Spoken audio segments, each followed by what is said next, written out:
What's up, guys? Welcome back to the channel. So we're going to talk about Eric Adams. So he had an interview with CBS recently, and he's on there basically changing his mind almost about everything. But more specifically, we're going to talk about the migrant crisis that he's dealing with in his city because he campaigned on keeping the city a sanctuary city. But now he's basically saying that he's going to see if he can enact executive orders, if he has power to basically get rid of the sanctuary city status. Yeah. So this was his post in 2021. We should protect our migrants, period. Yes, New York City will remain a sanctuary city under an Adams administration. Funny how things change. So I'll play this clip for you guys, and I'll see you at the end. We're going to get into the comment section. Mayor Adams meets with the new federal border czar this week. What's on his agenda? So, Mr. Mayor, what is on your agenda when you meet with Tom Homan at City Hall?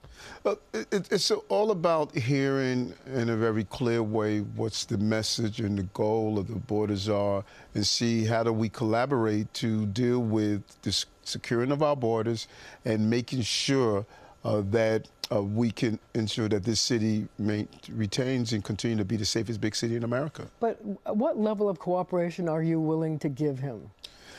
Well, and that's the most important question. Many people are speculating. In order to answer that question, we need to first find out what the mission is. I know what my mission is. What is your mission?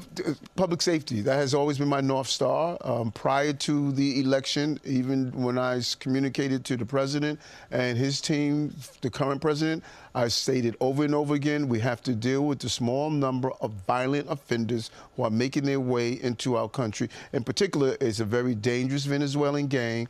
It is not the overwhelming number of migrants and asylum seekers. And many of these gang members are preying on migrants and asylum seekers also. So do you want those gang members, if you get them caught up in a crime, once they've been arrested, should they be deported before trial?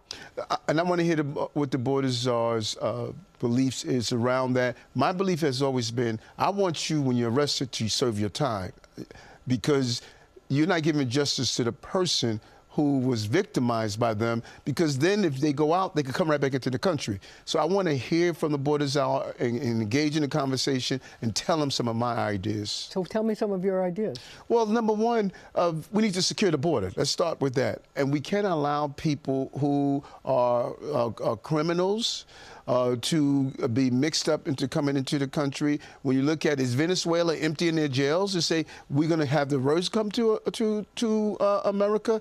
Those who are coming here to pursue the American dream, there should be a pathway to do so. Second, what I've stated over and over again, we're dealing with the population problem in many of our municipalities. Why aren't we telling the individuals we allow to come into the country, you're going to go where we need you, you're going to fill the jobs that we're looking for, you're going to deal with the population issue. So there's a way to turn this crisis into an opportunity. But basically what you want to tell them is, we want you to go where we want you to go. Those who we're allowing into the country.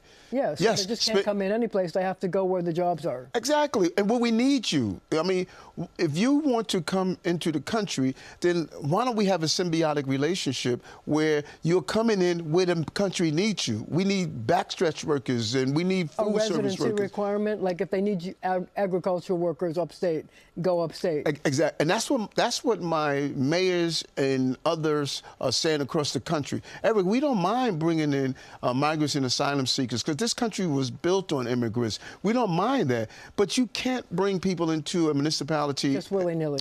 And with a $6.4 billion price tag. Or look at what's happened in Chicago. Look at what's happened in Los Angeles and other places. We're not controlling the problem. We allowed the problem to control us. So if the border czar wanted to establish some detention centers here in New York, would you let him do it?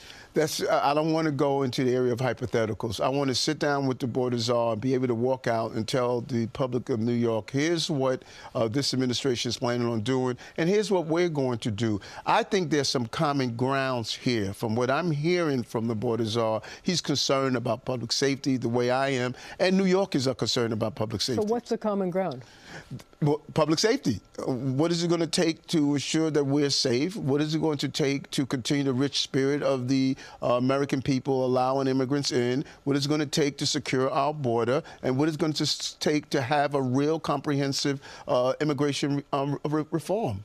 So would you allow ICE agents to reopen their offices at Rikers Island? That would make it easier for them to deport people who've committed crimes? I heard one councilman state that, you know, indicating litmus tests. I'm not into litmus tests. I'm into solving problems, and as we are continually doing in the city. I don't want to walk into a meeting with the border czar with preconceived notions and lines in the sand. I want to walk in and sit down with him and say, let me hear your vision. And let me share what my vision is. We've been doing this for 2 years now. 2,500 migrants 225,000 migrants and asylum seekers. We got something right because remember, 170,000 have gone on to the next step of their journey. Should there be more cooperation with ICE agents, though? Yes, I do believe that. I stated this prior to the election. And this is what gave me, Marsha. People are saying, okay, after the president-elect is coming in, Eric is now saying different things. No, I was saying this prior to the election. I was saying those who are committing crimes in our city must be addressed, and we should change the current sanctuary city law to address that issue. Mayor Bloomberg knew that, Mayor Koch knew that, the previous administration altered that, and I thought it was a big mistake. So do you think you could have any chance of re-altering it, re-changing it so that there's more cooperation? Well, the city council made it clear they don't want to change that. They stated they're not willing to change the sanctuary city law. I think they're wrong. I have my teams looking at my power as executive orders. I'm going to Is it possible you could do an executive order? We're looking at that. The legal team, the corporation council that they just approved, they're looking at, the office is looking at, do I have the power to do so? I have to protect the people of this city. That is my North Star. It always has been. And if you are committing crimes on migrants, on immigrants, undocumented, documented, it's all the same to me. And I want to address that. So I want to understand this. Yes. You're thinking of an executive order that would allow you to change the sanctuary city laws so there could be more cooperation with the feds? No, I told Corporation Council, give me what are my options. I want to know what my options are. As I stated almost a year ago, I want to look at those who are committing serious violent felonies in our city, and I want to know what are my powers. Once the city council made it clear we're not changing the sanctuary city laws to allow ICE to go after those dangerous offenders. Once they made that clear, I went to Plan B and said, what are my options and my powers? And you want to see if you can make that, you can change that? Yes, I want to see, and I want to be able to sit down with the border czar and say, here's my concern, and we're looking at ways that I could use my executive power to go after those dangerous, violent people. I sent to South America, to Colombia, the intelligence deputy commissioner and my first deputy commissioner, and they did a deep dive into this dangerous gang that is making their way up from Venezuela. And these are dangerous people. And you want to keep them out of the city? Yes, I do. And you know what? Everyday New Yorkers want to do that. So there you have it, guys. And please hit the like button down below. It really helps the channel out. And so he's getting roasted in the comments. And some people are actually in agreement with him. We got this first comment here that says, Mayor Eric Adams did say in the beginning that this was going to crush New York City. That's true, but not all the way true.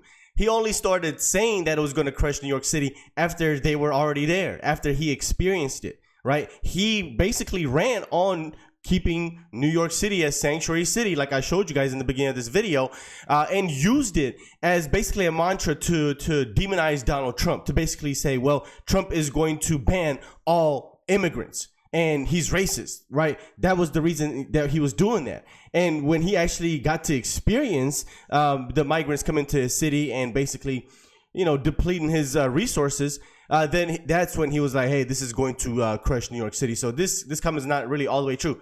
Somebody says, what does Governor Kathy Hochul have to say now? Somebody says, I would like to invite Mayor Adams to the Republican Party. Everyone deserves a third chance. Eric Adams should take credit for wasting $7 billion of taxpayers' funds after he invited them to New York to live in TV years ago. Yeah. Oh, on New York City Live years ago. Right. Exactly right. I like Mayor Adams. He's trying his best regardless. He has a tough job. Yeah, so he says Adams has been saying this from day one, but Biden was twisting his arm. Not true. Not true at all. Anyone who's been paying attention knows this. The irony in that. And yes, I'm a Democrat, but Biden was putting pressure on Adams. So I agree and glad to see Adams getting his way now. Yeah, no, sir. You're absolutely wrong about that.